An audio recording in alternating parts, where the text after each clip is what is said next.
ஹல்லேலூயா. பாருங்க, இது கிறிஸ்மஸ் நாட்களாக இருக்கிறதுனாலே நம்ம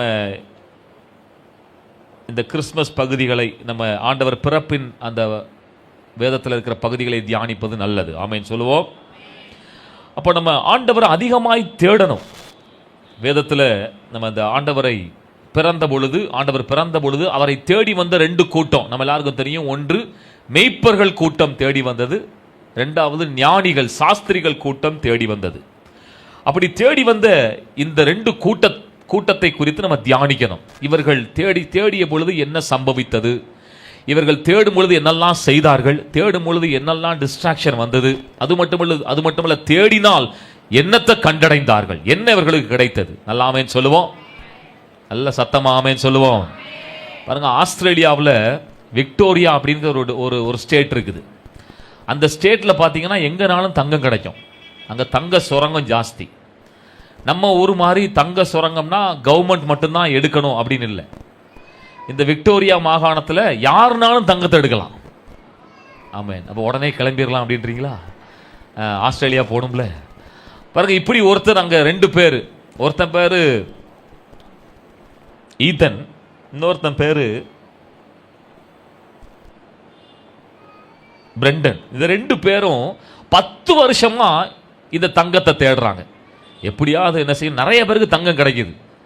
சிலருக்கு கிராம் கணக்கில் கிடைக்குது, சிலருக்கு கிலோ கணக்கில் கிடைக்குது. அதனால இவங்களுக்கு இந்த தங்கத்தை தேடுனா என்ன செஞ்சிடலாம், லைஃப்ல செட்டில் ஆயிடலாம். ஏன்னா அப்படித்தானே இருக்கு இன்னைக்கு. தங்கம் ரேட்டு போயிட்டே இருக்கு, இறங்குற மாதிரி இல்லை. அப்போ இவங்க தேடுறாங்க. எத்தனை வருஷம் தெரியுமா? 10 வருஷம் தேடுறாங்க. 1 கிராம் தங்கம் கூட கண்டுபிடிக்கல. திடீர்னு ஒரு நாள் 2020ஆம் வருஷம் தேடும் பொழுது பார்த்தீங்கன்னா 3.5 கிலோ தங்கம் கிடைச்சிருது. ஆமென். ஒரே நாளில் கோடீஸ்வரன் ஆயிடுச்சாங்க ரெண்டு பேரும். ஹல்லேலூயா. உடனே போட்டோ போட்டார் பாருங்க. அந்த விக்டோரியா டிஸ்ட்ரிக்ட் தானே அது. இப்போ யோசிச்சு பாருங்க, இப்படிப்பட்ட இடத்துல தேடினால் அவர்கள் கண்டுபிடிக்க முடியுமானால், அருமையானவர்களே, கர்த்தருடைய சமூகத்தில் அவர் சொன்ன வார்த்தையின்படி அவரை தேடினால், நல்ல ஆமென் சொல்லுவோம், அவருடைய வார்த்தையை தேடினால் நிச்சயம் கண்டுபிடிப்பீர்கள். ஆமென். உலகத்துல ஒரு மனுஷன் ஒரு சுரங்கத்துல தேடும் பொழுதே கண்டுபிடிப்பானால், நம்முடைய தேவனுடைய பொக்கிஷங்களிலிருந்து நம்ம தேடும் பொழுது தேவன் சகல ஆசீர்வாதத்தினாலும் கர்த்தர் நம்மை ஆசீர்வதிப்பார். நல்ல கையை தட்டி கர்த்தரை மகிமைப்படுத்திருக்க வேண்டாமா?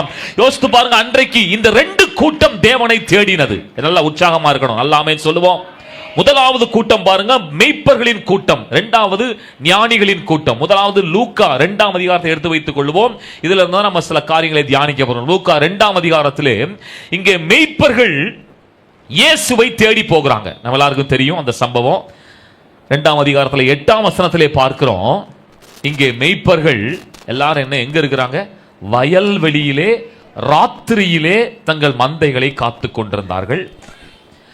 யோசித்து பாருங்க, இவங்க ராத்திரியில இருளான பகுதிகளிலே இவருடைய வாழ்க்கை இருக்குது. இருளான பகுதியில் இருப்பது மட்டுமல்ல, இவங்க வாழ்க்கையே இருளாத்தான் இருக்குது. ஆமென்.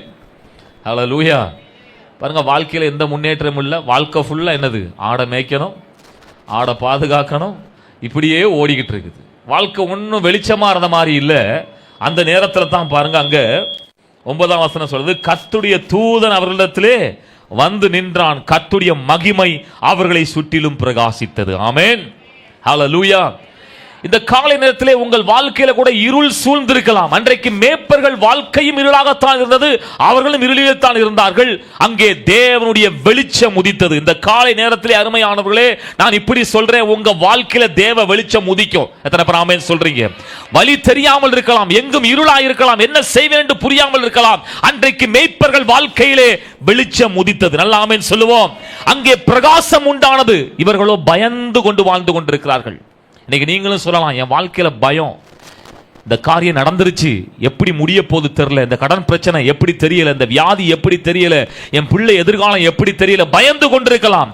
அருமையானவர்களே, நீங்கள் பயப்படும் பொழுது தேவ வார்த்தை வருது பாருங்க. 10:11 படிக்கிறோம், தேவ தூதன் அவர்களை நோக்கி பயப்படாதிருங்கள். ஆமென். கொஞ்சம் பக்கத்துல கைப்பிடிச்சு சொல்லுங்க, ஏன்னா எல்லாம் ஒரு மாதிரி பயந்து உட்கார்ந்த மாதிரி இருக்குது. பயப்படாதிருங்க, சரியான இடத்துக்கு தான் வந்திருக்கிறீங்க. ஆமென்.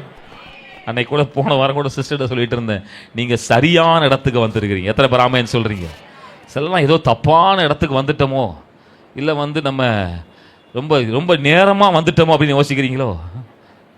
கொஞ்சம் லேட்டாக கூட வந்திருக்கலாம் அப்படின்ட்டு. அருமையானவர்களே, எதை தியானித்து கொண்டிருக்கிறோம்? தேவனை தேடுவது. ஆமென். நான் இப்படி சொல்றேன், இந்த செய்திக்கு பின்பதாக தேவனை தேடுகிற காரியத்தில் ஒரு பெரிய ரிவைவல் உண்டாகணும். ஆமென். உங்க வாழ்க்கையில் ஒரு பெரிய மாற்றம் உண்டாகணும். ஆமென் சொல்லுவோம். அப்ப அருமையானவர்களே, பயத்தோடு வாழ்ந்து கொண்டிருந்த அவர்களுக்கு ஒரு நல்ல செய்தி வருது, பயப்படாதிருங்கள். ஆமென். இன்றைக்கு பயத்தோடு இருக்கலாம், உங்களுக்கு நல்ல செய்தி, நீங்கள் பயப்பட வேண்டாம். ஏனென்றால் எல்லா ஜனத்துக்கும் மிகுந்த சந்தோஷத்தை உண்டாக்குகிற நல்ல செய்தி அறிவிக்கப்படுகிறது. ஆமென். அன்றைக்கு அந்த மெய்ப்பர்கள் படிப்பறிவு இல்லாதவர்கள், ஒன்றும் தெரியாது, வாழ்க்கையில எதிர்காலம் என்னன்னு புரியல, அவங்களுக்கு தேவனே அங்க தேவதூதனை அனுப்பி இப்படி சொல்றார். யோசித்து பாருங்க, 400 ஆண்டுகள் தேவ வார்த்தையே கிடையாது. பாருங்க, மல்கியாவிலிருந்து மத்தேயு வரைக்கும் தேவதூதன் வெளிப்படல, தீர்க்கதரிசி வெளிப்படல, தேவ வார்த்தை கிடையாது. ஆசாரியன் இருந்தாலும் அங்கே எங்கும் தேவ வார்த்தை இல்லாதபடிக்கு ஜனங்கள் இருண்ட காலத்திலே வாழ்ந்து கொண்டிருக்கிறார்கள். இப்பொழுது அங்கே நம்பிக்கையான வார்த்தை பிறக்குது, பயப்படாதிருங்கள். ஆமென். உங்களுக்கு மட்டுமல்ல, எல்லா ஜனத்துக்கும் மிகுந்த சந்தோஷத்தை உண்டாக்குகிற நல்ல செய்தி தான் இயேசு பிறந்தது. ஆமென். இயேசு பிறந்த செய்தி ஏதோ கிறிஸ்தவர்களுக்கு நல்ல செய்தியா? இல்ல. யூதர்களுக்கு மட்டும் நல்ல செய்தியா? இல்ல. இஸ்ரவேலுக்கு மட்டும் நல்ல செய்தியா? இல்ல. முழு ஜனத்துக்கும் நல்ல செய்தி. ஆமென் சொல்லுங்க. பாருங்க, இன்னைக்கெல்லாம் இந்த கேரல் ரவுண்ட்ஸ் ஒன்று போறாங்க. பாருங்க என்ன செய்யறாங்க.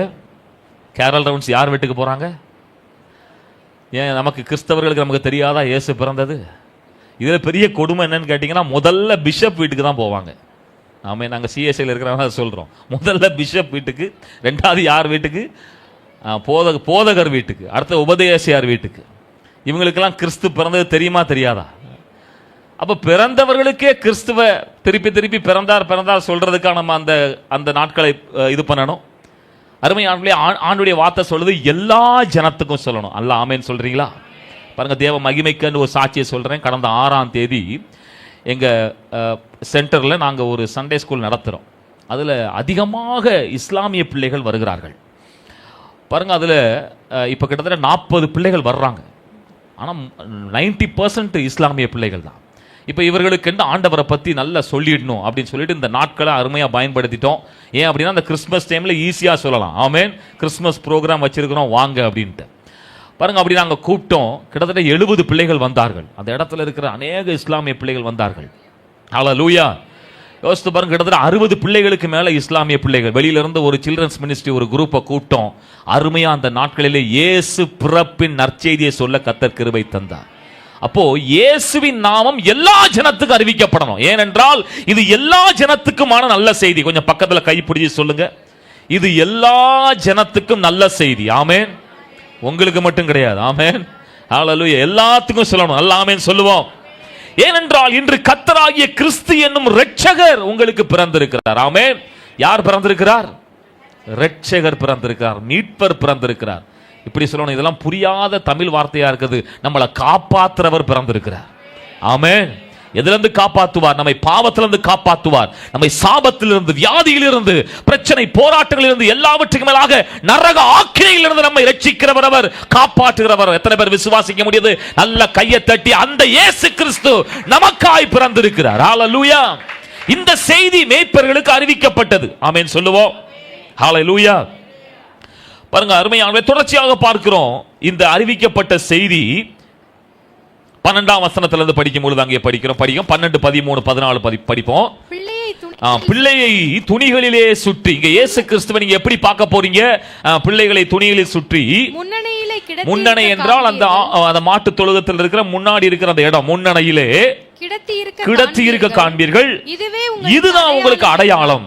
அந்த க்ஷணமே பரமசேனையின் திரள் அந்த தூதனுடனே தோன்றி, உன்னதத்தில் இருக்கிற தேவனுக்கு மகிமையும், பூமியிலே சமாதானமும், மனுஷர் மேலே பிரியமும் உண்டாவதாக என்று சொல்லி தேவனை துதித்தார்கள். ஆமென். யோசித்து பாருங்க, நம்ம வொர்ஷிப் பண்ணும் போதே இவ்வளவு மகிமை அனுபவிக்கிறத நம்ம பார்க்கும்போது எவ்வளவு சந்தோஷமா இருக்குது. ஆனா யோசித்து பாருங்க, இவங்க பரலோக தூதர்கள் தேவனை வொர்ஷிப் பண்றத பார்க்கறாங்க. ஆமென். யோசித்து பாருங்க, படிப்பறிவில்லாத ஏழபாளைகளா இருக்கிற இந்த மெய்ப்பர்கள் தூதர்கள் ஆராதிக்கிறத பார்க்கறாங்க. அன்னைக்கு பெரிய பெரிய பரிசேயர்கள், சதுசேயர்கள், வேதபாரகர்கள்லாம் இருந்தாங்க, அவங்களுக்கு இந்த பாக்கியம் கிடைக்கல. ஆனா இவர்கள் தேவ தூதர்கள் துதிப்பதை பார்க்கும்படியான, அந்த ஆராதனையை பார்க்கும்படியான ஆசீர்வாதத்தை தேவன் இவர்களுக்கு தந்தார். இந்த நாளிலும் கூட அருமையானவர்களே, நீங்கள் சொல்லலாம், நான் ஒதுக்கப்பட்டிருக்கிறேன், எனக்கு யார் இருக்கிறார் இந்த உலகத்திலே? இந்த எல்லாரும் என்னை தள்ளி வைத்திருக்கிறார்கள், இந்த உலகத்தில் நாங்கள் மதிக்கப்படத்தக்கவர்களாக இல்ல. அப்படி நீங்க சொல்ல வேண்டாம். ஏனென்றால் கர்த்தர் அன்றைக்கு தேவ தூதர்கள் மூலமாய் இவர்களை சந்தித்தவர் உங்களையும் சந்திக்க வல்லவர். எத்தனை பேர் ஆமென் சொல்ல முடியும்? ஹல்லேலூயா. அன்றைக்கு தேவ தூதர்கள் இந்த மேய்ப்பர்களை சந்தித்தார்கள். இந்த நாளிலும் கூட அருமையானவர்களே, இந்த சமுதாயத்தால் தள்ளப்பட்டிருக்கலாம், உங்களால் ஒன்றும் முடியாது என்ற நிலையிலே நீங்கள் இருக்கலாம், எங்களுக்கு யார் ஒன்றுங்கள் சொல்லிக் கொண்டிருக்கலாம். கர்த்தர் உங்களை சந்திக்கிறார். ஆமென். கர்த்தருடைய வல்லமை உங்களை சந்திக்கும். ஆமென் சொல்லுவோம். ஆகவே தான் அவருக்கு ஒரு பேர் உண்டு, அவர் உங்களை விசாரிக்கிறவராய் இருக்கிறார். 1 பேதுரு 5:7 படிக்கிறோம், அவர் உங்களை விசாரிக்கிறவராய் இருக்கிறபடியினாலே. ஆமென். கொஞ்சம் பக்கத்துல கைப்பிடி சொல்லுங்க, நம்மளை யார் விசாரிக்கிறாங்களோ இல்லையோ, நம்மளை விசாரிக்கிற ஒரு தெய்வம் உண்டு. ஹல்லேலூயா. மனிதர்கள் மறந்து போகலாம், உறவுகள் மறந்து போகலாம், நண்பர்கள் மறந்து போகலாம், ஆனால் நம்மை விசாரிக்கிற ஒரு தெய்வம் இருக்கிறார். ஹல்லேலூயா. நம்முடைய சூழ்நிலைகள் எல்லாவற்றையும் அறிந்தவர் அவராகவே இருக்கிறார். நல்லாமேன்னு சொல்லுவோம். தொடர்ச்சியா பாருங்க, 15-16 வசனத்தை படிக்கலாமா? நம்ம வேகமா முடிப்போம். தேவ தூதர்கள் அவர்களை விட்டு பரலோகத்துக்கு போன பின்பு, இப்ப வந்து எல்லாம் இவங்க வந்து ஆண்டுடைய வார்த்தையை கேட்டாங்க, வொர்ஷிப்பை பார்த்துட்டாங்க. இப்ப இவங்களுக்குள்ள ஒரு விசுவாசம் உண்டாயிருச்சு. இந்த காரியம் எல்லாம் முடிஞ்ச உடனே என்ன நடக்குது பாருங்க, 15ஆம் வசனத்துல, தேவதூதர்கள் அவர்களை விட்டு பரலோகத்துக்கு போன பின்பு மேய்ப்பர்கள் இவங்க எல்லாம் இப்பதான் வந்து ஒரு முக்கியமான காரியத்துக்கு வர்றோம்.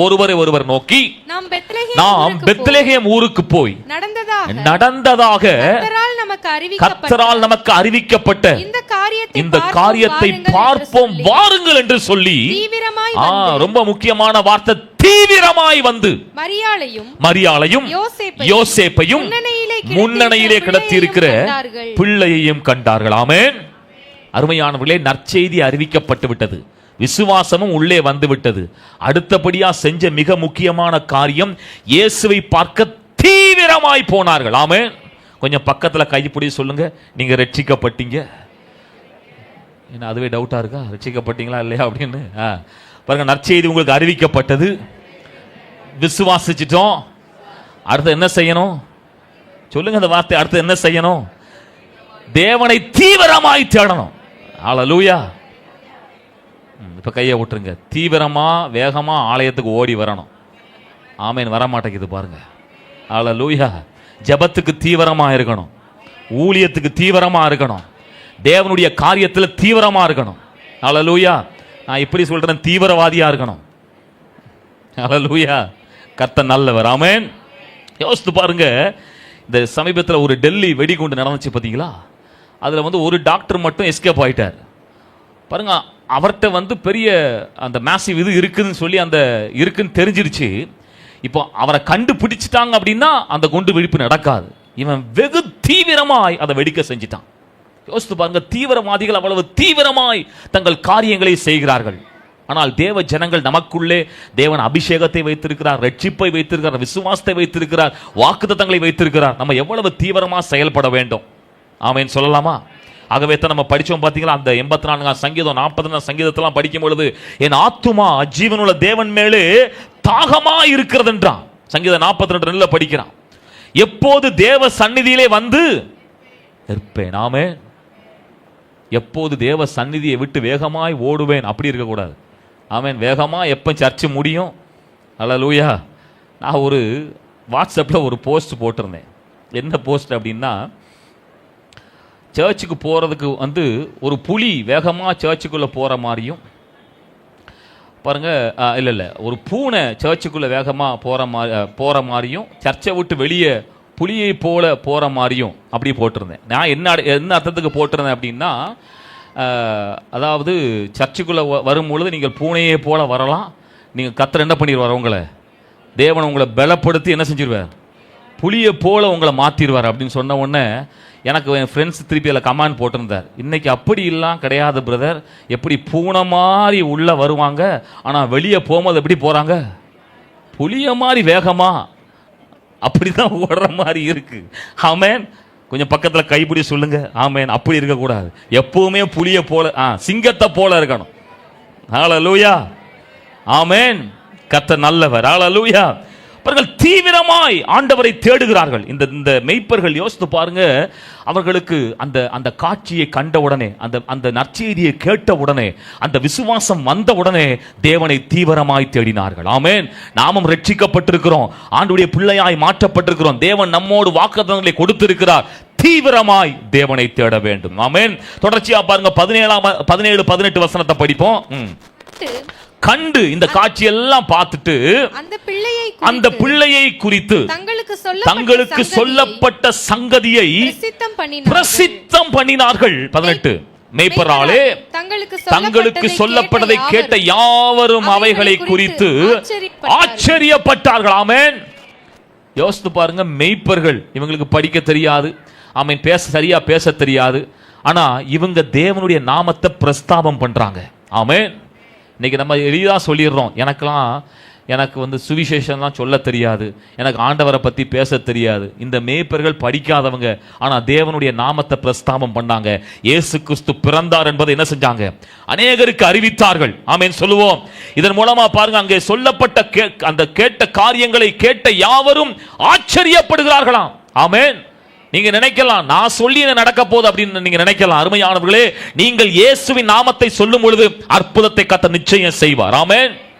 ஏன்னா விசுவாச மக்களை தான் அன்றைக்கு ஊழியத்துக்கு ஆண்டவர் அனுப்பின பொழுது அவர்கள் போய் ஜெபித்தார்கள், வியாதிகள் சுகமானது, பேய்கள் ஓடியது. ஆமென். கர்த்தர் அப்படி நிச்சயம் உங்களையும் என்னையும் கர்த்தர் பயன்படுத்த விரும்புகிறார். கடைசி நாட்கள், ஆமென், இந்த மேய்ப்பர்கள் தீவிரமாய் தேவனை தேடினது மட்டுமல்ல, தீவிரமாய் தேவனை பிரஸ்தாபம் பண்ணுகிறார்கள். ஆமென். அதன் மூலமாய் நம்ம நினைக்கலாம், நம்மெல்லாம் சொல்லி நடக்க போகுது அப்படின்ட்டு. அப்படி நினைக்காதீங்க. கர்த்தர் நம்ம செய்கிற சிறிய காரியத்தினாலும் ஆண்டவர் பெரிய காரியங்களை செய்ய போதுமானவர். நான் ஏற்கனவே சொல்லியிருக்கிறேன், ஒரு கீரக்கார பாட்டியம்மா 60 பேரை ஞானஸ்நானத்துக்குள்ள நடத்திருச்சு. ஆமென். ஹல்லேலூயா. நாங்கள் நாகப்பட்டினத்தில் நாங்கள் சுவிசேஷ ஊழியத்துக்கு போயிருந்தோம். அப்போ முந்தின நாள் காரைக்காலில் பயங்கர பிரச்சனை. என்ன அப்படின்னா, போலீஸ் ஸ்டேஷனில் காலையிலேருந்து சாயந்தரம் வரைக்கும் இருந்திருக்கிறோம். நைட்டில் 10 மணிக்கு மேலே தான் ரிலீஸ் பண்ணி அனுப்பிச்சிருக்காங்க. அடுத்த நாள் பாருங்கள், எப்படி ஊழியம் செய்கிறது அப்படின்னு ரொம்ப ரொம்ப சோர்வாகத்தான் போய் என்ன செஞ்சோம், நாகப்பட்டினத்தில் அடுத்தது ஊழியத்தை ஆரம்பிக்கிறோம். அங்கே பாருங்கள், ஒரு பகல் 12 மணி இருக்கும். தெருவில் நின்று நான் தான் பிரசங்கம் பண்ணுறேன். அப்போ அந்த சுவிசேஷத்தை சொல்லும் பொழுதே அந்த வீட்டு வாசல்ல நின்று ஒரு 10-15 பெண்கள் வந்து கேட்டு கொண்டிருந்தாங்க. அப்போ கடைசியாக நான் வந்து இந்த இயேசு எத்தனை பேருக்கு வேணும் அப்படின்னு சொல்லும் பொழுது பாருங்க, ஒரு 7-8 பெண்கள் நடு தெருவில் அப்படியே வந்து முழங்கால் படிக்கிறாங்க. யோசித்து பாருங்க, நம்ம நினைக்கலாம், நம்ம யோசிக்க, நம்ம சோர்ந்து இருக்கலாம், நம்மளால நடக்கும் நினைக்கலாம். கர்த்தர் நம்மை கொண்டு பெரிய காரியங்களை செய்வார். எத்தனை பேர் ஆமென் சொல்ல முடியும்? ஹல்லேலூயா. அன்றைக்கு பாருங்க, ஆச்சரியப்படும்படியான ஆமென் சொன்ன காரியங்கள் இவர்கள் சொன்ன காரியத்தினாலே அங்கே உண்டானது. ஆமென் சொல்லுவோம். ஹல்லேலூயா. ஆண்டவர் கடைசி கட்டளையாய் சொல்லி போனார். மத்தேயு 28:19-20 நீங்கள் புறப்பட்டு போய் எல்லா தேசத்துக்கும் என்ன செய்யணுமா? ஆண்டவருடைய நாமத்தை, சுவிசேஷத்தை அறிவிக்கணும். ஆமென். ஞானஸ்நானம் கொடுக்கணும். அப்படி கட்டளையிட்ட யாவையும் கைக்கொள்ளும்படி உபதேசம் பண்ண வேண்டும். அப்பொழுது நம்மோடு கூட ஆண்டவர் இருப்பார். ஆமென். ஆனா இன்னைக்கு இந்த கடைசி வசனத்தை மட்டும் நம்ம போட்டு வச்சிருப்போம். உலகத்தின் முடிவு பரியந்தம் சகல நாட்களிலும் ஆண்டவர் உங்களோடு கூட இருப்பார் அப்படின்ட்டு. யாரு கூட இருப்பாரு? ஆமென். போர்டு போட்டவங்க கூட இருப்பாரா? ஆமென். அதுக்கு மேல ஒரு கட்டளை இருக்கு. ஆமென் சொல்லுவோம். தேவனுடைய வார்த்தையை சொல்லணும். ஆமென். நீங்க நினைக்காதீங்க, எனக்கு என்ன தெரியும். யோசித்து பாருங்க, மெய்ப்பர்கள் சொன்னாங்க. கொஞ்சம் பக்கத்துல சொல்லுங்க, மெய்ப்பர்களே சுவிசேஷத்தை சொன்னாங்களே, உங்களால சொல்ல முடியாதா? ஆமென். நீங்க சொல்ல முடியும். ஆமென். இயேசுவை பத்தி நீங்க சொல்லணும். ஹல்லேலூயா. ஆமென். அநேகரை சில நேரத்தில் உங்களால முடியாம கூட இருக்கலாம். இப்படி கூட சொல்லிடுங்க, எங்க சர்ச்சுக்கு வந்து பாருங்க. ஆமென். பிலிப்பு சொன்னா பாத்தீங்களா, இயேசுவிடத்துல வந்து பார், அவ்வளவுதான், வந்தா முடிஞ்சது. ஹல்லேலூயா. அப்படி வந்த எத்தனையோ பேர் ஆண்டவர் ரட்சித்திருக்கிறார். ஆமென் சொல்லுவோம்.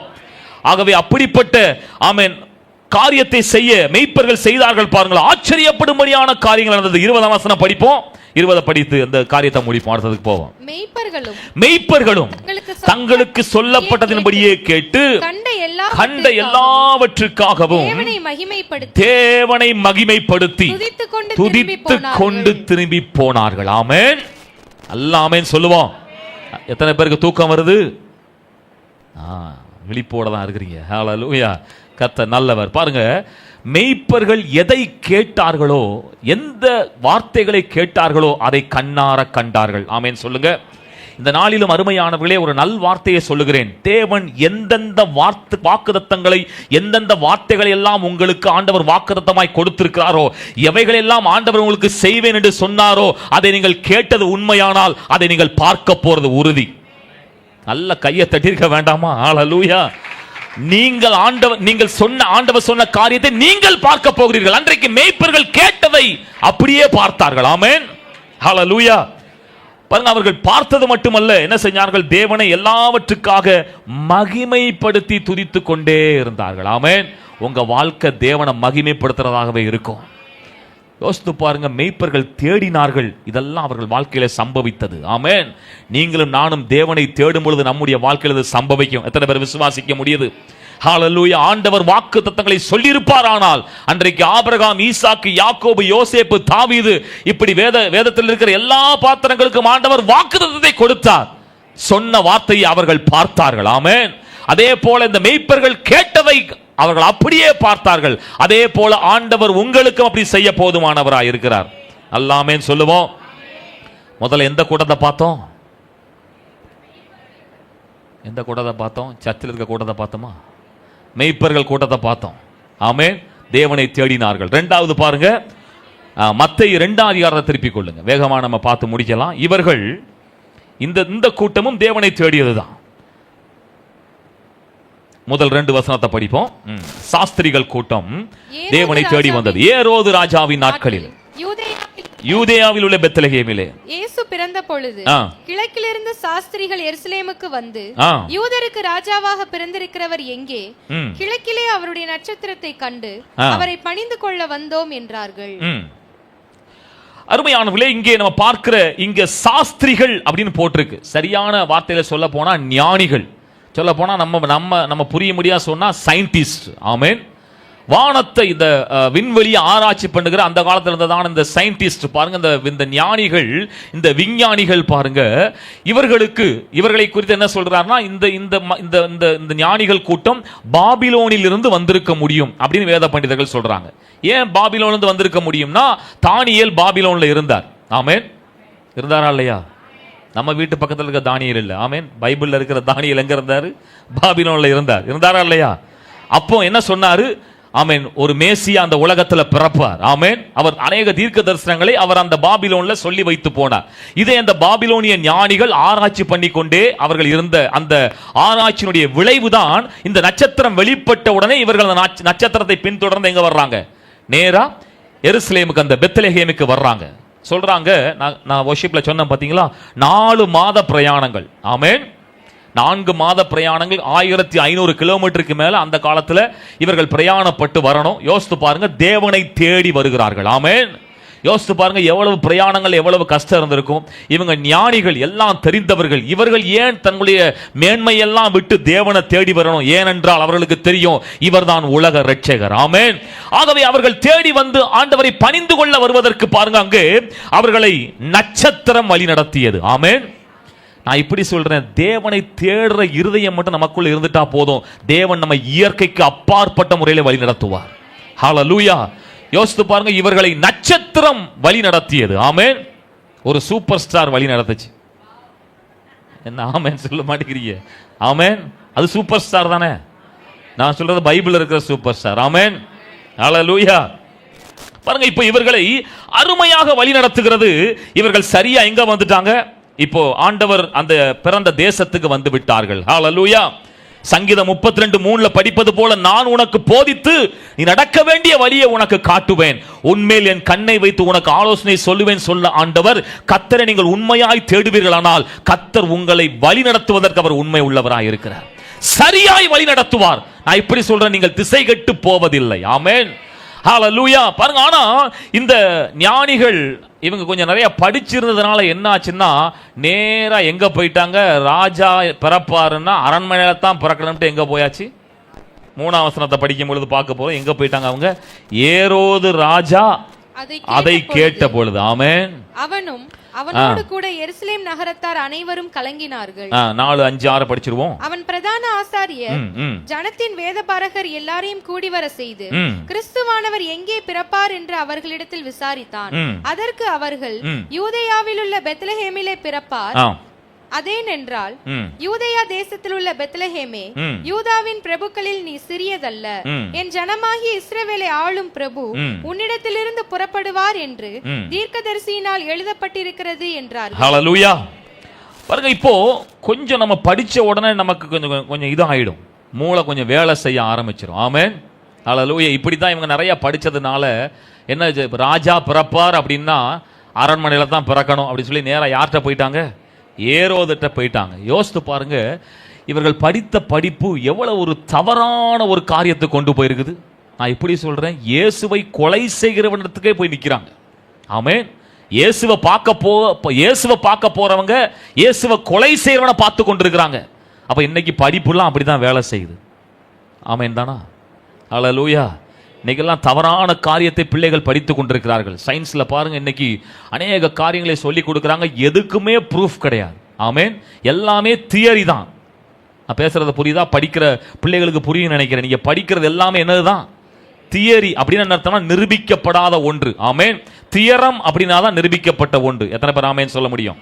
ஹல்லேலூயா. படிக்கிற பிள்ளைகளுக்கு புரியும் நினைக்கிறேன். அப்போ இன்றைக்கு இந்த தியரியை தான் படித்து இன்னைக்கு அநேக பிள்ளைகள் பாருங்க நிறைய கேள்விகளை கேட்க ஆரம்பிக்கிறார்கள். விசேஷமா சொல்றாங்க, அமெரிக்கா போன்ற வளர்ந்த தேசங்களிலே இன்றைக்கு படிக்கிற பிள்ளைகள் கடவுள் நம்பிக்கை இல்லாமல் மாறிக்கொண்டிருக்கிறார்களாம்.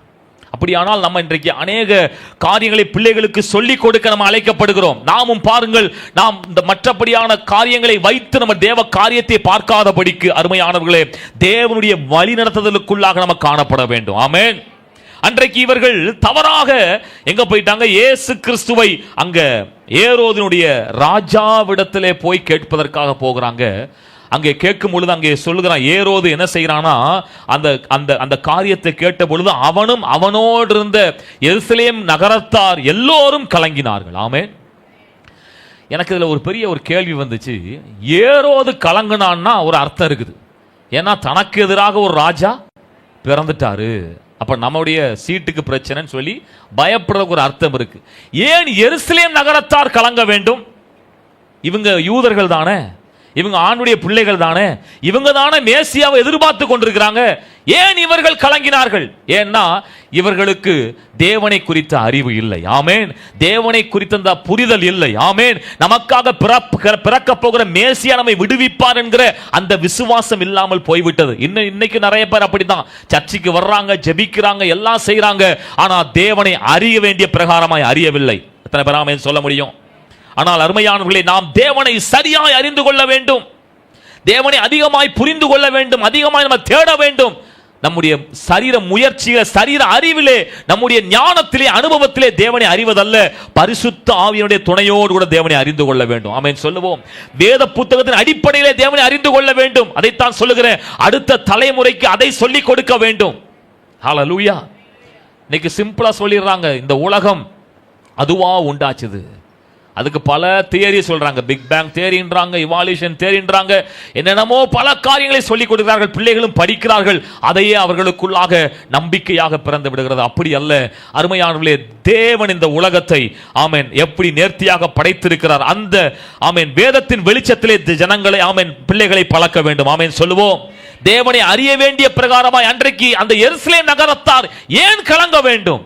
அவர்களுக்கு தானே மேசியா வருகிறார், ஆனால் அவர்கள் கலங்குகிறார்கள். ஏனென்றால் அவர்கள் தேவனை அறிந்து கொள்ளவில்லை. ஆகவே தான் யோபு 22:21 படிக்கிறோம், நீர் அவரோடே பழகி சமாதானமாயிரும், அதனாலே உமக்கு நன்மை வரும். ஆமென். தேவனோடு பழகணும், தேவனை தேடணும், தேவனை அறிகிற அறிவிலை பெருகணும், அதன் மூலமாய் நமக்கு நன்மை வரும். பக்கத்துல கை பிடிச்சு சொல்லுங்க ஆமென். அன்றைக்கு பாருங்க, அன்றைக்கு யோபுக்கு ஆண்டவர் சொன்ன வார்த்தை அதே தான், நீங்க தேவனோடு பழகி சமாதானமாயிரும், அதனாலே உங்களுக்கு நன்மை வரும். தேவனை தேடுவதனாலே உங்களுக்கு தீமை அல்ல, தோல்வி அல்ல, நன்மை தான் வரும். ஆமென் சொல்லுவோம். தொடர்ச்சி 7ஆம் 8ஆம் வசனத்தை படிப்போம். நம்ம எதை தியானித்துக் கொண்டிருக்கிறோம்? சாஸ்திரிகள் தேவனை தேடியது. ஆமென். எத்தனை பேர் இங்க இருக்கிறீங்க? எத்தனை பேர் வீட்டில் இருக்கிறீங்க? இங்கதான் இருக்கிறீங்களா? படிப்போம். 7ஆம் 8ஆம் வசனத்தை படிப்போம். அப்பொழுது ஏரோது சாஸ்திரிகளை ரகசியமாய் அழைத்து நட்சத்திரம் காணப்பட்ட காலத்தை குறித்து அவர்களிடத்தில் திட்டமாய் விசாரித்து, நீங்கள் போய் பிள்ளையை குறித்து திட்டமாய் விசாரியுங்கள், நீங்கள் அதை கண்ட பின்பு நானும் வந்து அதை பணிந்து கொள்ளும்படி எனக்கு அறிவியுங்கள் என்று சொல்லி அவர்களை பெத்லஹேமுக்கு அனுப்பினான். அருமையானவர்களே பாருங்க, இவர்களுக்கு ஞானம் இருந்தது. பாருங்க, வானவியல் எல்லாம் அவங்க படித்திருந்தாங்க. இந்த நட்சத்திரம் ஏன் தோன்றியதெல்லாம் இவங்களுக்கு தெரியும். இவங்க எப்பவும் ஆராய்ச்சி பண்ணுகிறவர்கள், மிகுந்த படித்தவர்கள். ஆனால் யோசித்து பாருங்க, இவனுடைய ரகசியமான திட்டத்தை அவர்கள் அறிந்திருக்க முடியவில்லை. ஆமென். ஒன்றை புரிந்து கொள்வோம், நாம் படிப்பதினாலே, உலக பிரகாரமாய் சில காரியங்களை அனுபவித்து அறிந்து கொள்வதினாலே தேவனுடைய காரியத்தை ஒரு நாளும் புரிந்து கொள்ள முடியாது. பாருங்கள், இங்கே அங்கே அவன் என்ன சொல்லுகிறான்? அவன் மேசியாவை கொலை செய்யும்படிக்கா மீண்டும் இடத்துல சொல்லுங்கள் சொல்ற அந்த வார்த்தைக்கு கேட்டுட்டு இவங்க போறாங்க. பாருங்க, ஹல்லேலூயா, ஹல்லேலூயா. அருமையான நீதிமொழிகள் 16:25 சொல்லுது, மனுஷனுக்கு செம்மையாய் தோன்றுகிற வழி உண்டு, அதன் முடிவோ மரண வழிகள். இன்றைக்கு நமக்கு நிறைய காரியம், நிறைய படிச்சிட்டோம், நிறைய காரியம் தெரியும், நிறைய அனுபவம் இருக்கு. எனக்கு அந்த காரியத்துல இந்த காரியத்துல இவர்களோட பழக்க வழக்கம் இருக்கு, ஆகவே இதன் மூலமாய் அப்படின்னு சொல்லி உங்களுக்கு செம்மையாய் தோன்றுகிற வழி இருக்கலாம். ஆண்டவர் சொல்லுகிறார், அதன் முடிவோ மரண வழிகள். இதே வார்த்தையை பாஸ்டமா இதுல சொன்னாங்க, சங்கீத புத்தகத்தில் சொல்லும் பொழுது சொன்னாங்க. பாருங்க, கர்த்தருடைய வேதத்தினுடைய நடுவசனம், மனுஷனை நம்புவதை பார்க்கிலும் கர்த்தர் பேரிலே பற்றுதலாய் இருக்கணும். கர்த்தர்னாலே தெளிவாய் ஆண்டவர் சபையோடு கூட பேசிக் கொண்டிருக்கிறார். எத்தனை பேர் விசுவாசிக்க முடியாது? நீங்கள் தேவனை தேடும் விதமாய் நீங்கள் தேவனை தேட வேண்டும். ஆமென். தேவனை உண்மையாய் தேட வேண்டும், ஆர்வமாய் தேட வேண்டும். நம்முடைய சொந்த முயற்சியில் அல்ல. அன்றைக்கு இந்த ஞானிகள் தங்கள் சொந்த அறிவினாலே சில நேரத்தில் இப்படிப்பட்ட காரியங்களை செய்கிறாங்க. ஆனாலும் கர்த்தர் கைவிடாதவர். ஆமென். மீண்டுமாய் படிப்போம். 9-10 வசனத்தை படிக்கும் பொழுது அங்கே பார்க்கிறோம், ராஜா சொன்னதை அவர்கள் கேட்டு போகையிலே, இதோ அவர்கள் கிழக்கிலே கண்ட நட்சத்திரம் பிள்ளை இருந்த ஸ்தலத்திற்கு மேல் வந்து நிற்கும் வரைக்கும் அவர்களுக்கு முன் சென்றது. அவர்கள் அந்த நட்சத்திரத்தை கண்டபோது மிகுந்த ஆனந்த சந்தோஷம் அடைந்தார்கள். அல்லேலூயா, ஆமென். இவர்கள் தவறு பண்ணது உண்மைதான். ஆனா இவங்க மனசுல ஒரே ஒரு காரியம் இருந்துச்சு, இயேசுவை தேடணும், இயேசுவை பணிந்து கொள்ளணும், இயேசுவை பார்க்கணும். ஆமென். இப்படிப்பட்ட உண்மையான அந்த மனநிலை இருந்தபடினால கர்த்தர் இவர்களை மீண்டும் சரியான பாதைக்கு கொண்டு வருகிறார். ஆமென். சில நேரத்தில் கூட நம்ம தவறி இருக்கலாம். நம்முடைய அறிவினாலே, நம்முடைய அனுபவத்தினாலே, நம்முடைய சில தவறான நபர்களுடைய வழிநடத்தத்தினாலே நம்ம தவறாய் போயிருக்கலாம். ஆனால் மீண்டுமாக இவர்கள் என்ன செய்தார்கள்?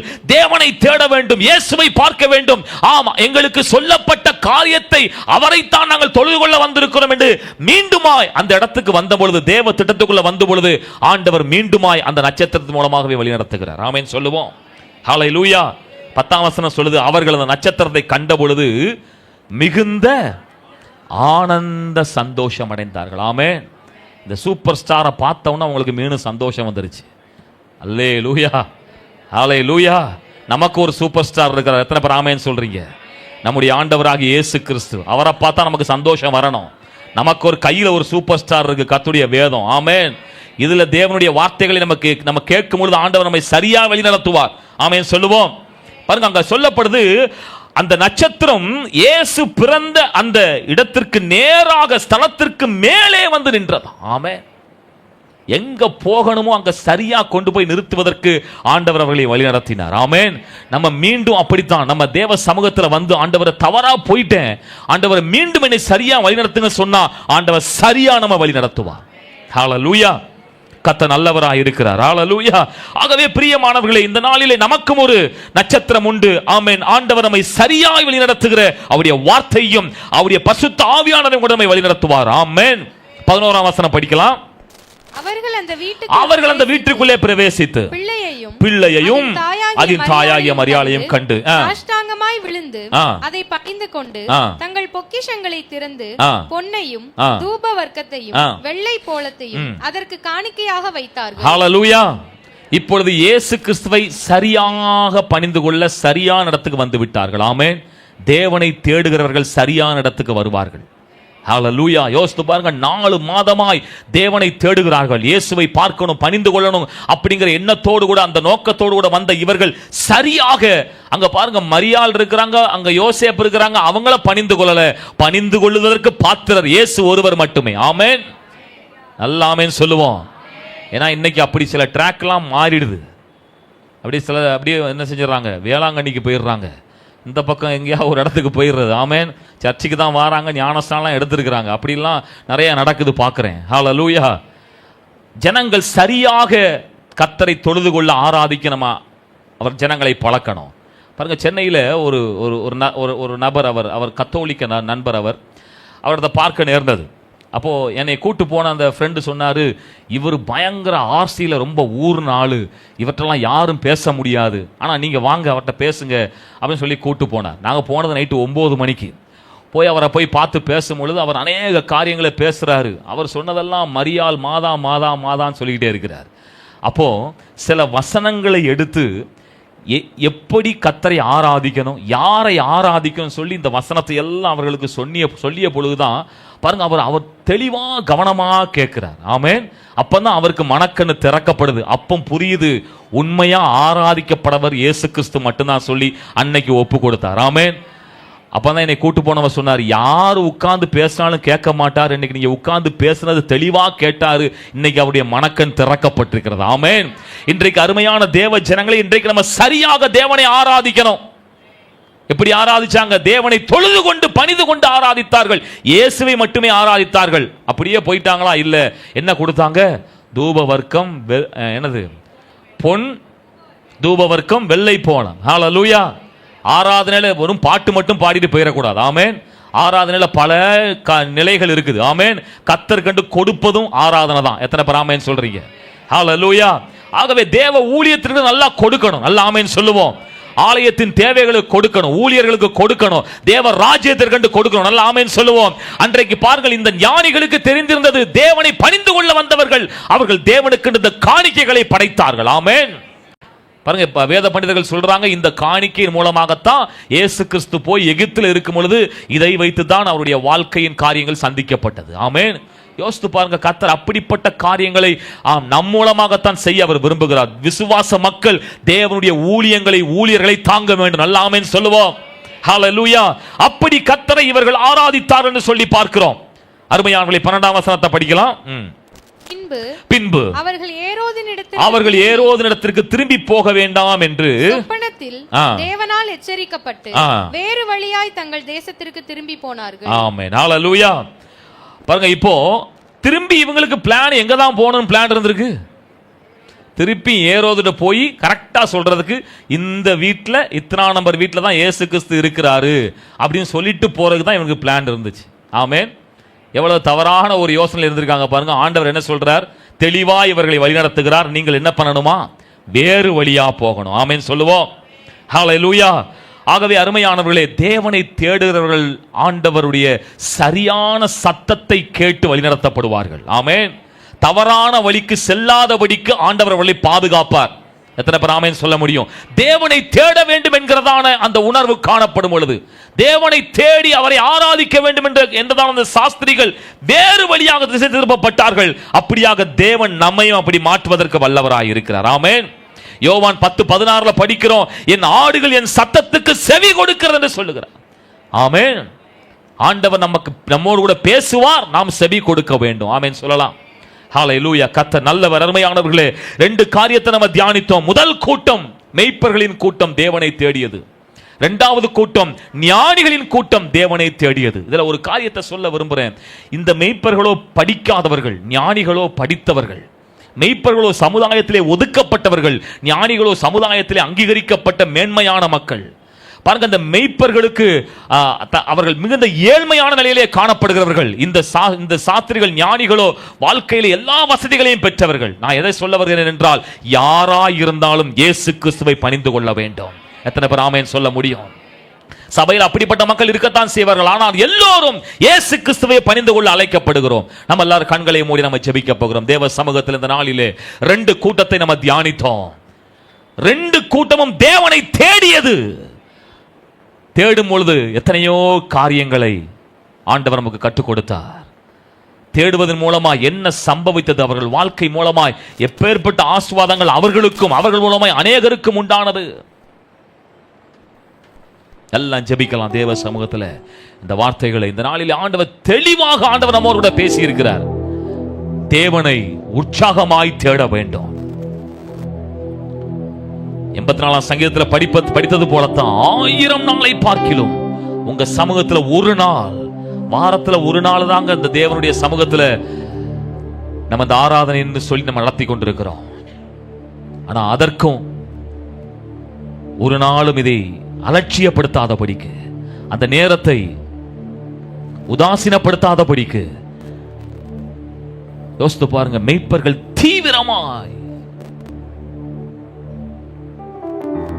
தீவிரமாய் தேவ சமூகத்தில் வந்தார்கள், தீவிரமாய் தேவனை தேடினார்கள். படிப்பறிவில்லாத மக்கள், ஒன்னும் தெரியாது, அந்த உலகத்தை பத்தி ஒன்னும் தெரியாது. ஆனா தேவனை தேடணுங்கிற வாஞ்சியோடு போன அவர்கள் வாழ்க்கை, பயந்திருந்த அவர்கள் வாழ்க்கை, இருளில் இருந்த அவருடைய வாழ்க்கை தேவனை பிரஸ்தாபம் பண்ணும்படியான வாழ்க்கையாய் மாறிடுச்சு. அவங்க சொன்ன வார்த்தையை கேட்டு அநேகர் ஆச்சரியப்படும்படியாக இந்த நாளிலும் இந்த இடத்துல இருக்கிற அருமையான சகோதரியே சகோதரனே, எனக்கு என்ன இருக்குது? என் குடும்பம் என்னை ஒதுக்கி வச்சிருக்குது, என்கிட்ட சொல்லும்படியா ஒண்ணுமில்லை நீங்க நினைக்கலாம். கர்த்தர் உங்களை இன்றைக்கு சந்திக்கிறார். அன்றைக்கு மேய்ப்பர்களை சந்தித்த ஆண்டவர் இன்றைக்கு உங்களை சந்திக்கிறார். நீங்கள் மட்டும் தேவனை தேட வேண்டும் என்கிற அந்த வாஞ்சை கொண்டு விட்டால் தீவிரமாய் கர்த்தர் நிச்சயமாய் உங்களையும் அநேகருக்கு ஆசீர்வாதமாய் வைப்பார். உங்க வாழ்க்கை பிரகாசிக்கும், உங்கள் பயங்கள் எல்லாம் மாறும். நீங்கள் தேவனை பிரஸ்தாபம் பண்ணுகிறவர்களாய் மாறிவிடுவீர்கள், தேவனை துதித்து மகிமைப்படுத்துகிறவர்களாய் மாறிவிடுவீர்கள். நீங்கள் கேட்டதை, ஆண்டவர் உங்களுக்கு சொன்னதை உங்கள் கண் காணும். சாஸ்திரிகள், யோசித்து பாருங்க, படித்தவர்கள், வசதியானவர்கள், ஆனாலும் இயேசுவை பார்க்கணும், தொழுது கொள்ளணும். பல மாதங்கள் பிரயாணப்பட்டு வருகிறார்கள், முயற்சி எடுக்கிறார்கள், தேடுகிறார்கள். இந்த காலத்தை போல அந்த காலம் பிரயாணம் எளிது கிடையாது. வனாந்திரம், பாலைவனம், தண்ணீர் கிடைக்காது. இப்படிப்பட்ட சூழலும் தேவனை தேடணும், இயேசுவை பார்க்கணும். யோசித்து பாருங்க, இன்னைக்கு எவ்வளவு வசதி வாய்ப்புகள் நமக்கு இருக்குது. நம்ம எப்படி தேவனை தேடுறோம்? சில நேரத்தில் நம்முடைய சொந்த அறிவை பயன்படுத்தி அந்த சாஸ்திரிகளை போல தவறான பாதையில சென்றிருக்கலாம். ஆனாலும் தேவனை தேடணுமே, இயேசுவை பார்க்கணுமே, அந்த உணர்வு இருந்துட்டா போதும். நம்ம ஆண்டவர் திருப்பியும் அவர் கரெக்டா கொண்டு வந்துடுவார். நம்மை வழிநடத்துவதற்கு அவர் உண்மை உள்ள தெய்வமாக இருக்கிறார். ஒரு வாஞ்சையோடு கூட தேவனை தேடும்படியாக. மான்கள் நீரோடை வாஞ்சித்து கதரும் போல் தேவனே, சொல்லுங்க ஆண்டவரை பார்த்து, எந்த ஆத்துமா உம்மையே வாஞ்சித்து கதருதே. அப்படி எத்தனை பேருக்கு இந்த நாள்ல ஒரு அர்ப்பணிக்க போறீங்க? நான் அப்படி தேவனை தேடுவேன். எல்லாம் எழுந்திருக்கலாமா? ஒரு 5-10 நிமிடம் தேவ சமூகத்தில் ஒரு அர்ப்பணிப்போடு இந்த ஆராதனை முடிக்க போறோம். சமுதாயத்தில் தள்ளப்பட்ட மெய்ப்பர்கள், அவர்களை அங்கீகரிக்க மாட்டாங்க. மெய்ப்பர்கள் என்றால் அருவருக்கப்படத்தக்கவர் என்று சொல்லப்படுகிறது. ஆனா அவங்கள தேடி இயேசு வந்தார். அவர்களுக்கு தான் நற்செய்தி அறிவிக்கப்பட்டது. ஆம் பிரியமானவர்களே, அவர்களை தேடினார்கள். அவருடைய வாழ்க்கையே மாறியது. இன்னைக்கும் அந்த மெய்ப்பர்களை பேசிக் கொண்டிருக்கிறோம் பாருங்க. அவங்க வாழ்க்கை எவ்வளவு உயர்வா மாறிடுச்சு பாருங்க. உங்க அந்தஸ்தை நினைச்சு ஒருபோதும் நான் படிச்சிருக்கிறேன், நான் இவ்வளவு அப்படி சொல்லி யோசிக்காதீங்க. நீங்க தேவனை தேடணும். அன்றைக்கு ஞானிகள் தேவனை தேடினார்கள். ஆகவே தேவ சமூகத்தில் என்னோடு கூட சேர்ந்த வார்த்தையை சொல்லுங்க. மான்கள் நீரோடை வாஞ்சித்து கதரும் போல் தேவனே, எந்த ஆத்துமா உம்மையே வாஞ்சித்து. எத்தனை பேர் சொல்ல போறீங்க? தஞ்சமே நீ, அடைக்கலம் நீ, கோட்டையும் நீ, என்றும் காப்பி. தஞ்சமே நீ, அடைக்கலம் நீ, கோட்டையும் நீ, என்றும் சொல்லி பாடுவோம். மான்கள் நீரோடை வாஞ்சித்து கதரும் போல் தேவன். இனிமேல எங்க வாழ்க்கை ஒவ்வொரு நாள் அதிகாலையும் உங்களை பார்த்துட்டு தான் மத்த எல்லாம். ஒரு தீர்மானம் எடுப்போம். வாரத்தின் முதல் நாள்ல கர்த்தருடைய சமூகத்துக்கு உண்மையா முக்கியத்துவம் கொடுப்பேன். ஆராதனைக்கு, தேவ ஊழியத்திற்கு, தேவ ராஜ்யத்திற்கு சொல்லி பாடலாம். தேவன் மேல் என் ஆத்துமா தாகமாய் இருக்கிறது. தேவன் மேல் ஆத்துமாவே தாகமாயிருக்கின்றதே. தேவன் மேல் ஆத்துமாவே தாகமாயிருக்கின்றதே.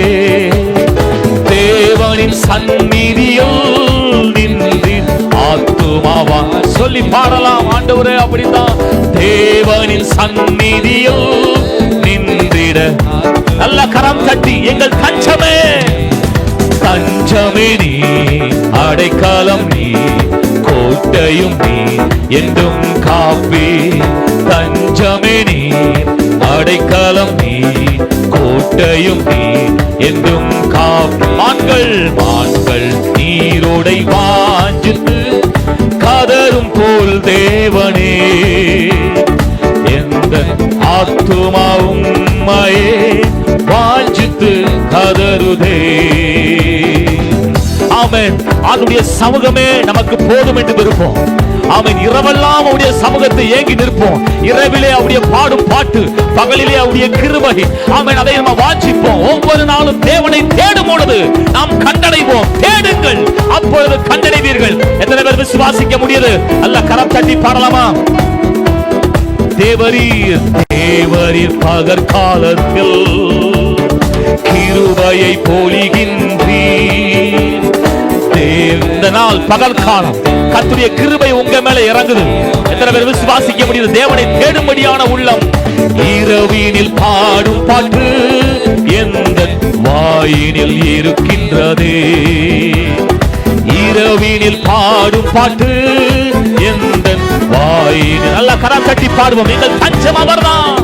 தஞ்சமே நீ அடைக்கலம் நீ கோட்டையும் நீ என்றும் காப்பி.